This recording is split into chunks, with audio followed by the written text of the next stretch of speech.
Hey, my name is Joseph Pack. I'm one of the church leaders at Bowling Green Baptist Church here in Bowling Green, Virginia.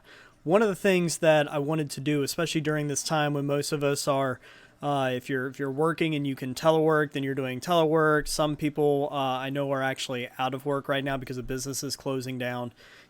In this time of the coronavirus, shutting a lot of people away from their communities they're used to, there's still a need to, get kind of that spiritual feeding that I guess, we end up missing from, our Bible studies, our Sunday schools, things of that nature. In particular, at Bowling Green Baptist Church, working with mostly the teenagers and a lot of the youth, I know this is one of the things that a lot of the teenagers may admittedly be thinking, just because this is what I would be thinking. Oh, this is awesome. I don't have to go and do Sunday school. Well, too bad, because it turns out that Joseph actually knows how computers work. So that being said, what I wanted to do is I wanted to go over for you what the lessons were going to be for our youth at Bowling Green Baptist Church leading up to the celebration of Easter. Now, I'll go ahead and have a caveat right here. Just because these are lessons that were built for the youth, there's a lot that a lot of us can take out of this, because really what we're doing is we're uncovering what it is we're actually celebrating during this season of Lent. Now, Lent is kind of one of these things that when you think specifically of evangelical Christians, we kind of know it's there, but maybe we don't know exactly why we celebrate it. I mean, what's Lent all about? Like, is it just kind of this time where we're just kind of counting down the days until Easter? Is it basically just kind of the same thing as our Advent calendar during Christmas, except for this, the time the Easter Bunny comes instead of Santa Claus? For a lot of people, sadly, that is the case. It's nothing more than just another countdown to another holiday. But in reality, there's actually a purpose for Lent. So I'll go ahead and give you a little bit of an insight into my background. So I wasn't born into the Baptist church. I was actually originally born and baptized as an Episcopal, and then became a Lutheran very, very shortly thereafter. So I grew up observing a lot of these Christian seasons and holidays and a lot of these different events on the calendar. So Lent was this period that we actually stopped and didn't just count down the days until Easter, and it wasn't just about giving up chocolate or something like that, but it was about actually really stopping and trying to really focus in on what Christ did when he died on the cross. Why did he die on the cross? What was the significance of all the things that led up to him dying on the cross? And finally, why is his resurrection such a big deal beyond the obvious, which is him clearly a guy who was dead coming back to life? Why was it significant to the story of God's creation? And that's really what I want to focus on here over the next several lessons. So I'll also pause for one moment just to put a caveat in here to say that you may have seen a version of this exact video previously. I didn't quite have all my settings correct with my camera and my recording software, so the video and the audio was really out of sync. I'm going to leave that video still up and just kind of unlist it. But anyway, this is going to be the exact same material. So if you've already seen that video and you've already heard that lesson, don't feel like you need to look at this one again. So without further ado, let me go ahead and show you the outline of what it is we're actually going to go through. So here on the screen, what you'll see is you actually see the timeline of what we're looking at. So I have this arrow that kind of leads up from lesson 1 going all the way up to the celebration of Easter. So you can kind of see the picture of the empty tomb up there.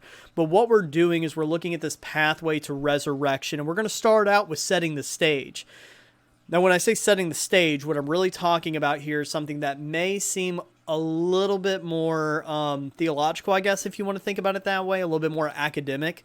But I think it's important, because it's important to understand what the background is of all of these events that are taking place, so that we don't just fall into this trap of reading all the stories prior to Good Friday and Easter as just kind of cute little stories in the Bible. We actually understand what Christ was doing and the dots that God was connecting through his son, Jesus Christ, when he allowed his son to die on the cross. So that's what we're going to be looking at. So let's go ahead and get started with this. The first thing that we want to talk about is, why was death and resurrection even necessary? And this is an important question, because as Christians, we have this tendency to basically look at Christ's death and resurrection, and we almost just kind of take it as a given. We take it as something that we say, well, of course, it's Christ died for your sins. I mean, yeah, well, why would you question it? Well, I'd question it because if I was not a Christian, if I was somebody who didn't subscribe to the same set of beliefs as what we in reality we really do, I would look at this and say, well, if your God is so powerful, then why couldn't your God have just snapped his fingers and forgiven everybody their sins? Like, why couldn't he have just done that? Why did he have to die on the cross? Like, why was that really necessary? Was he just trying to prove a point to us?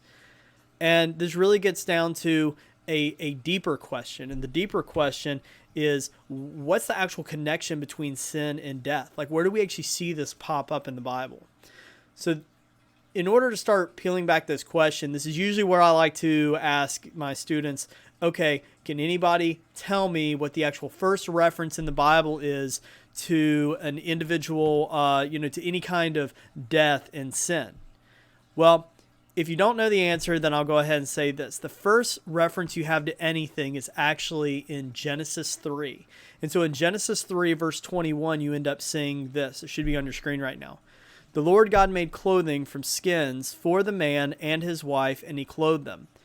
Now, this is back in Genesis 3. So if you're a little fuzzy, what's taking place just prior to this verse is Adam and Eve have sinned. They've sinned and they've been caught in their sin. They are ashamed of their sin. And now God has told them, you'll be cast out of the Garden of Eden and there's going to be these penalties. And now there's going to be trouble and pain and eventually death. And all these things are going to occur because now we have sin in our lives as human beings. But then we see this one verse thrown in here. And it's this one verse saying that God provided these clothes made of animal skins to Adam and Eve. Why is this so important? Because I want you to think about this. They are clothes made from skins, right?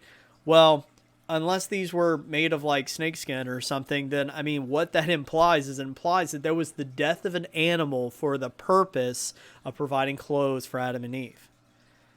Again, let's follow this one more level, okay? When Adam and Eve saw they were naked, what does the Bible say? It says that they saw their nakedness and they were ashamed. So you see, their sin caused them to feel shame.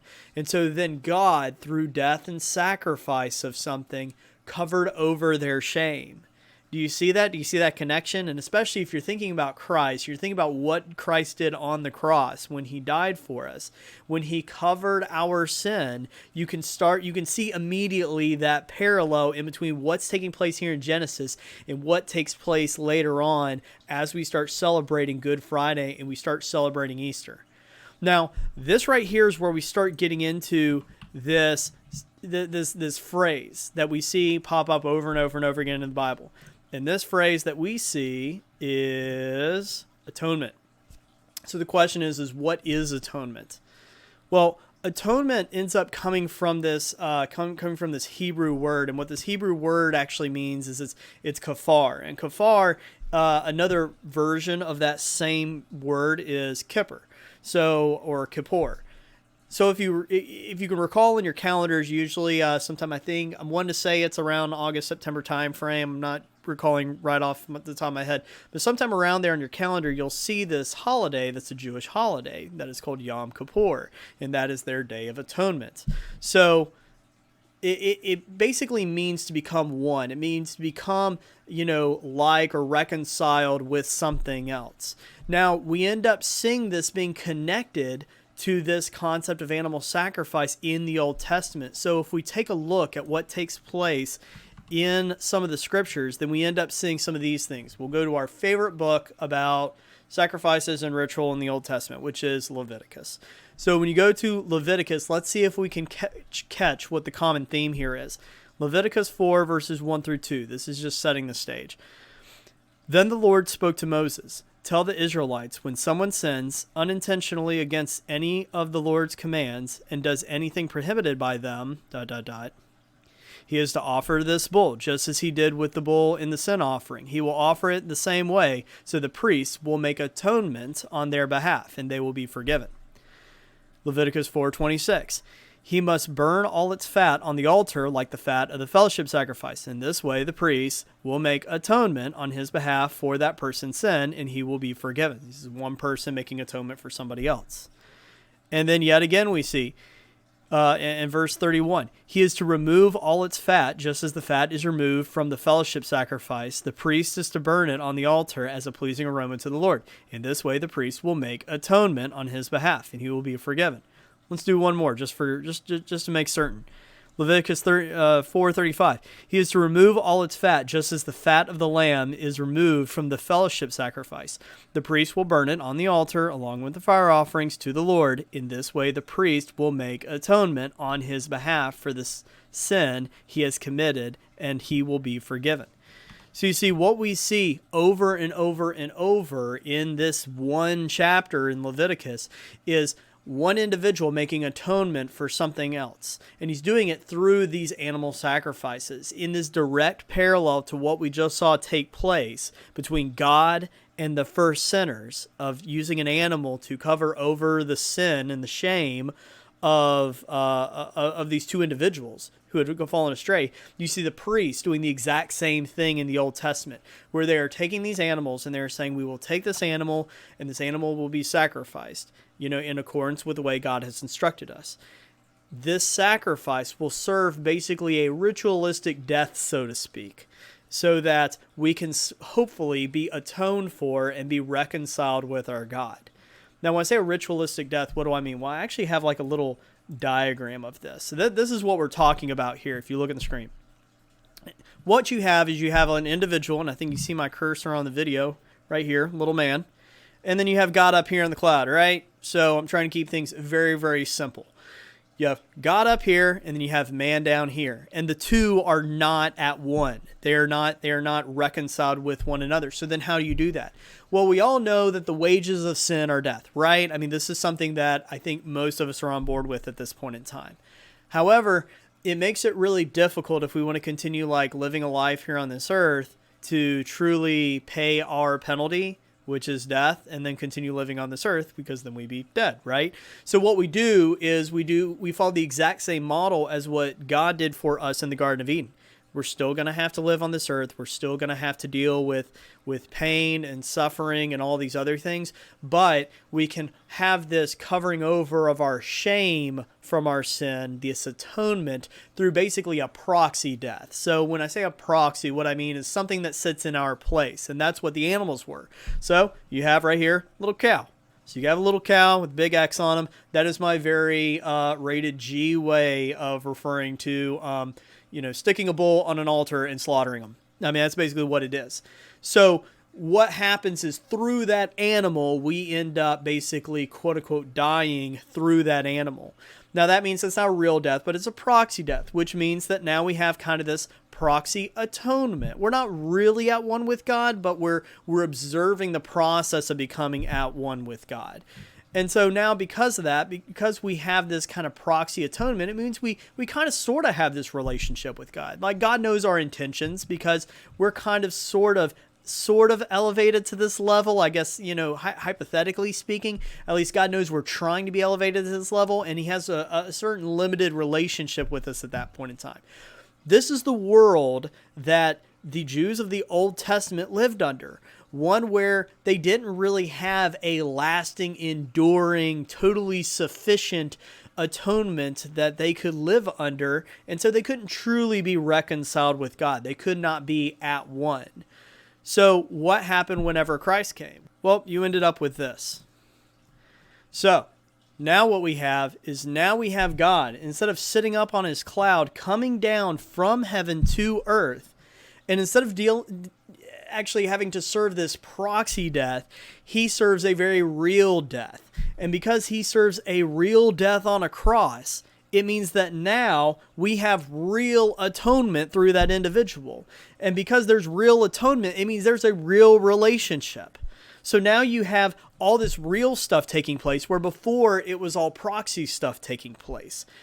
And also, because Christ came down and served this real life down here, it meant that instead of us having to sit here and strive to get up onto that cloud, Christ came down to where we were and just calls us so that we can follow him. So you see, those are the mechanics of salvation, basically. And there's a bunch of nuance that's not in here. I mean, this is why you've had theologians for centuries and centuries and centuries have, tried to decompose all of the, nuances and the theology of really the mechanics of how this work. But I'm just trying to break down the basics of what we see in the Bible. So, I mean, if we take that just one step further when we talk about the Bible, then we end up seeing this. In Hebrews chapter 2, verses 14 through 18. Now, since the children have flesh and blood in common, Jesus also shared in these, so that through his death he might destroy the one holding the power of death, that is, the devil, and free those who were held in slavery all their lives by the fear of death. For it is clear that he does not reach out to the help of angels, but to help Abraham's offspring. Therefore, he had to be like his brothers and sisters in every way. He had to be real, so that he could become a merciful and faithful high priest in matters pertaining to God, to make atonement for the sins of the people. For since he himself has suffered when he was tempted, he is able to help those who are tempted. So you see right there what you have is coming right out of the book of Hebrews, this explanation of the fact that Christ is the atonement. And he's not a proxy atonement. He is the atonement. He is a real atonement. And that is what we're actually celebrating when we actually begin celebrating Easter. We are celebrating the fact that Christ is not just some representation or some metaphor for final at one-ment with God, but he is the at one-ment with God because he is God. This sets the stage for the next several weeks as we go through the season of Lent, and every year as we go through Lent, that we prepare our minds, we prepare our hearts for understanding that we serve a Christ that didn't just die on a cross as just some symbol to us or some gory analogy that we could understand, so that we could understand that the wages of sin are death and that Christ served to death, and so therefore we don't have to do it. That's not it. That's watering it down way too much. It's understanding that God wants to be at one with his creation. And from the very beginning, all the way back in the crucible of creation, when God first saw sin, he built in an outlet for us to be able to be reconciled with him. And that was through, ultimately, the sacrifice, the real sacrifice of his son, Jesus Christ, on the cross, which would bring us real reconciliation so that we could achieve a real relationship with our God. So that right there is what we're going to be going over for the next several weeks. Again, I know that this lesson in particular was a little bit heavier on maybe kind of like the academic or the theological side, but as we go into next week and the weeks following, we'll be looking a little bit more at the stories that take place, and not just looking at them as like storybook kind of stories, but actually trying to break them down into what we should actually be taking out of them, or what we can take out of them and apply to our lives even here and now today, whether we're in isolation or whether we're not in isolation. So I hope you enjoyed this lesson. I hope you enjoy the following lessons and you're able to get something out of it. Everybody stay safe, and until we can meet again, God bless every single one of you. Bye.